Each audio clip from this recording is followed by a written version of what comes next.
Plane उड़ाने के लिए आए हैं, ठीक है। हमारे ये भी भैया भी हमारे सब्सक्राइबर है। ये हमारे पायलट और ये साहब। हमारे पायलट पायलट जब का दिखाएं रिमोट। और ये भाई welcome back to my new video. तो चलिए भैया आज फ्लाई करके देखते हैं दोबारा से प्लेन को। कल डैमेज हो गया था प्लेन उड़ाते हुए, तो काफ़ी क्रैश हुआ था इस साइड से। तो अभी इसको भैया दी भैया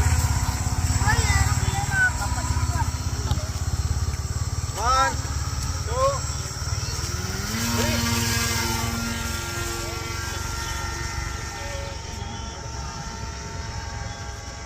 Autopilot.